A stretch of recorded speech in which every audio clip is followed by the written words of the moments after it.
Assalamualaikum warahmatullahi wabarakatuh. Selamat sore ya. Kembali lagi di channel Marema Bangunan ya. Mohon maaf beberapa hari ini saya tidak sempat membuat video ya, dikarenakan ada kesibukan. Ya banyak faktor sih kesibukannya. Kesibukan emang di toko. Kemarin udah mulai nganpas lagi ke toko ya. Jadi membuat video itu kemarin agak jarang sih, udah berapa hari ya, 1 minggu kalau nggak salah. Sama anak kemarin sakit jadi nggak bisa ya bikin video di waktu itu gitu kan. Ya alhamdulillah sekarang ya anak udah nggak terlalu ini, udah pada sembuh gitu ya, sedang bisa saya membuat video lagi ya. Nah kali ini saya akan membuat video ya. Kebetulan lagi di toko, lagi santai ya, sore hari tunggu pembeli alat listrik ya. Kali ini saya akan membuat video ya tentang bagaimana cara mengatur harga jual di toko ya, khususnya barang-barang halusian ya, atau barang-barang ricikan ya, yang kecil-kecil itu marginnya berapa, harus berapa persen, keuntungan buat kita berapa, modalnya berapa. Nah saya akan berikan ya di video ini. Jangan lupa tonton sampai selesai ya. Untuk barang-barang itu sebenarnya sih tergantung ya, tergantung dari kita menentukan harganya gitu kan. Kondisi di lapangan atau kondisi persaingan itu menentukan ya. Kalau kita tokonya emang kayak di daerah ya, kita baru ngerintis, jarang ada tokonya ya, bisa kita up marginnya gitu ya. Untuk barang-barang ricikan itu, barang halusan ya, dari sampai 10% sampai mungkin 300%. Nah disesuaikan juga untuk barang-barangnya ya, karena tidak bisa disamaratakan gitu kan. Untuk barang-barangnya ada yang barangnya pas moving itu, biasanya yang pas moving itu di sekitaran 10% itu sudah besar ya, karena emang perputarannya agak lumayan gitu kan. Kemarin kan saya bikin video ya untuk barang-barang yang pas moving kayak gitu itu sebagian kecilnya gitu, masih banyak di video itu barang-barang yang kita ambil itu paling 10% marginnya ya, 10%. Kalau emang agak middle moving gitu ya, pertengahan gitu, lumayan keluarnya itu bisa di angka 40% lah, 4-50% gitu kan. Kalau yang slow moving mungkin bisa 100%, tapi tergantung barangnya. Kalau yang kecil gitu kan bisa 100%, bahkan 300%. Kalau yang barang-barang gede kelihatan gitu, meskipun agak jarang yang belinya, kita tetap aja itu paling di sekitaran 70% lah atau 60%.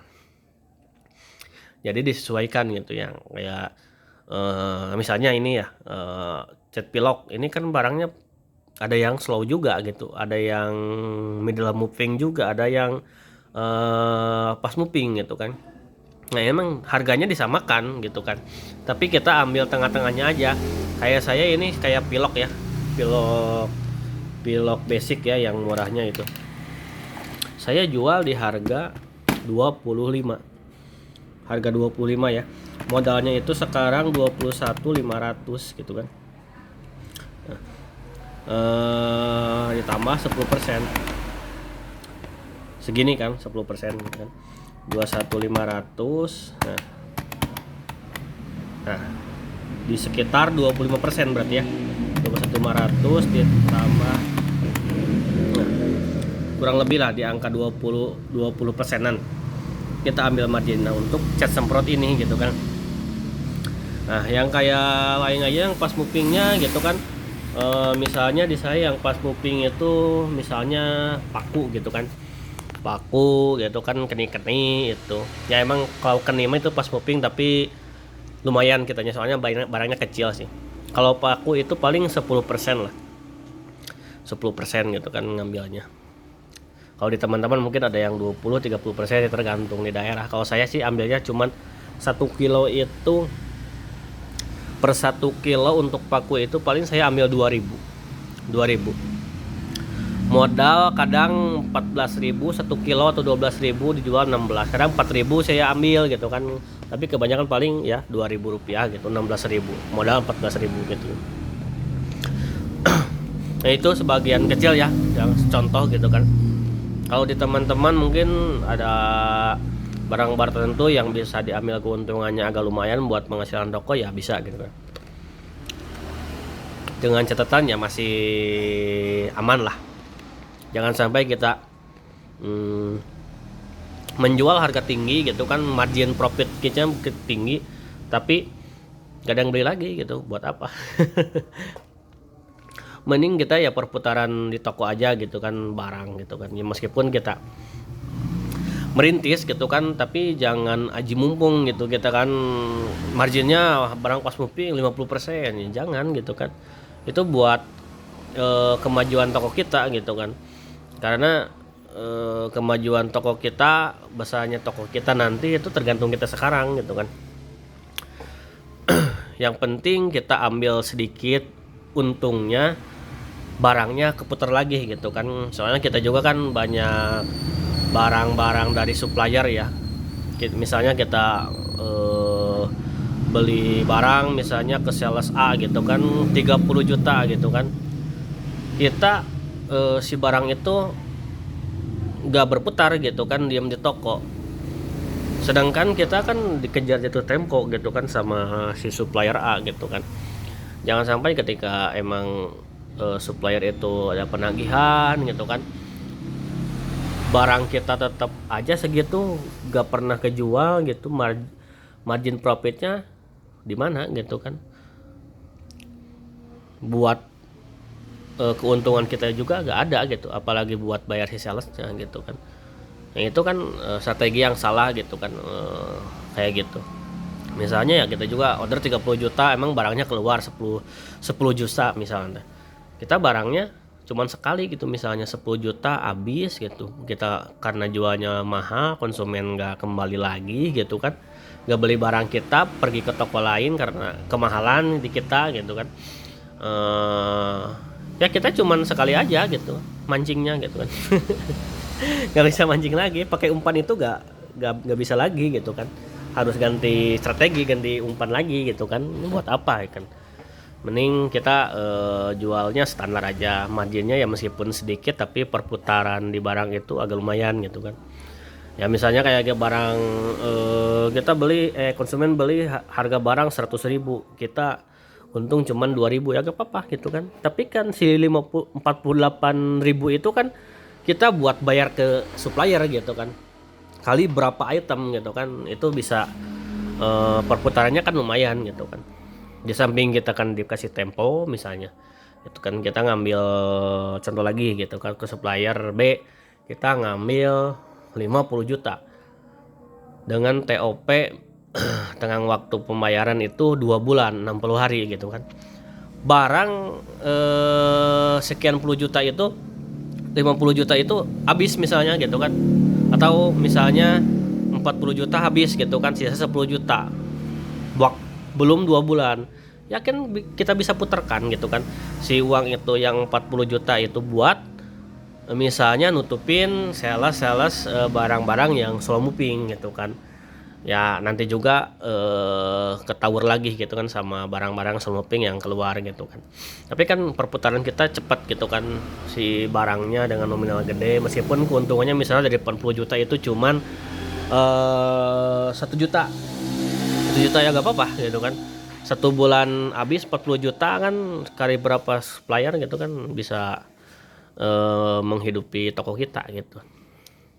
Sebenarnya sih margin yang paling ideal itu di toko ya kita 10% gitu kan, 10% ya, meskipun ada barang-barang yang kita ambil itu 5% kayak cat gitu kan, cat enamel gitu, cat kayu besi atau cat temok yang udah ada brand nama, itu kan kita susah untuk jual harga mahal gitu kan. Kita harga untuk profit kita itu paling 5% 3% ya, tapi gak apa-apa gitu kan, perputarannya cepat ya, kayak apian gitu kan, safe gitu kan, itu cepat. Belmas gitu kan, itu paling kita ambil 5% lah paling maksimal gitu kan, tapi kan emang perputarannya cepat gitu kan.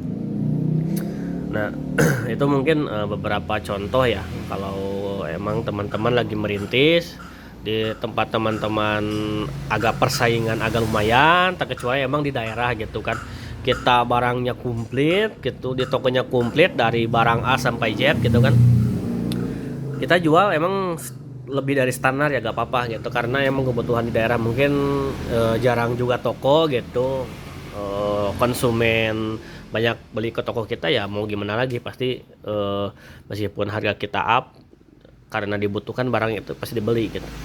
Beda lagi kan kalau kayak saya di kota gitu kan, banyak persaingan, ada toko-toko besar, toko-toko agen, toko grosir, itu kita gak bisa ngasih harga sesuai keinginan kita. Maksudnya keinginan kita itu profitnya pengen gede gitu, pesannya pengen gede gitu, gak bisa. Kita harus bersaing yang minimalnya bisa mendekati si toko-toko agen itu kan, toko-toko besar itu gitu kan.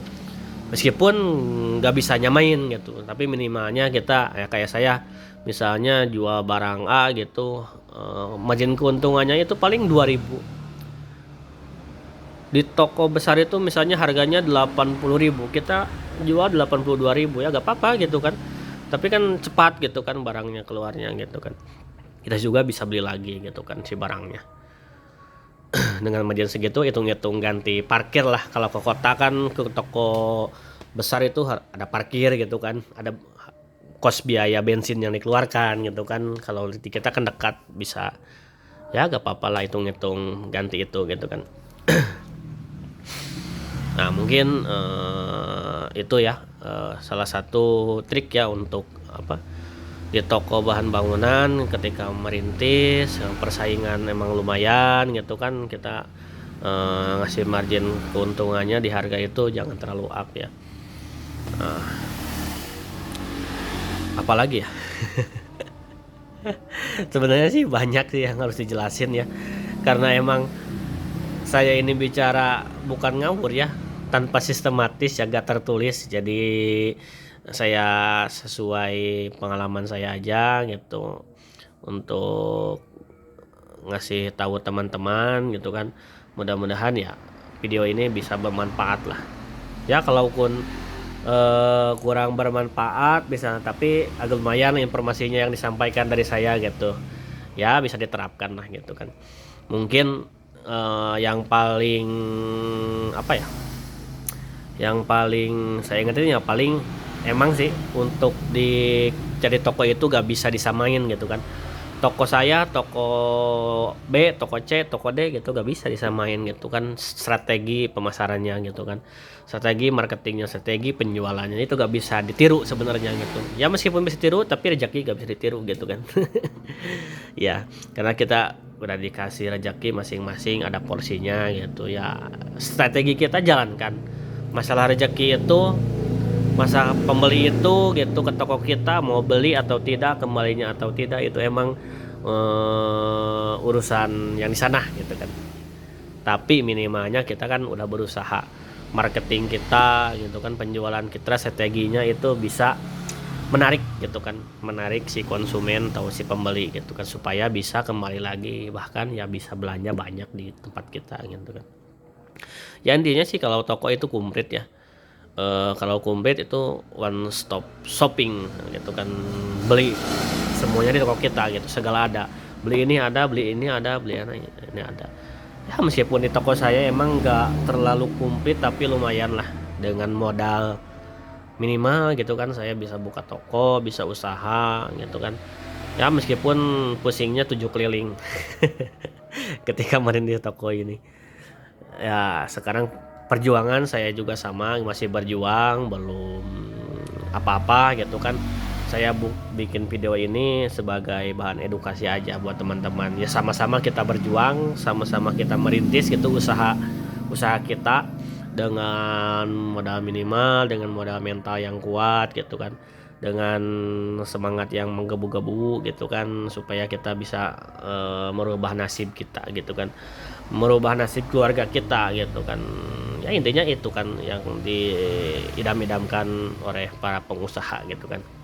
Selain emang usahanya itu maju ya, usahanya itu maju dan berkelanjutan gitu kan. Ya mungkin video agak lumayan panjang ini ya bisa menginspirasi teman-teman, bisa memberikan informasi yang tepat gitu kan.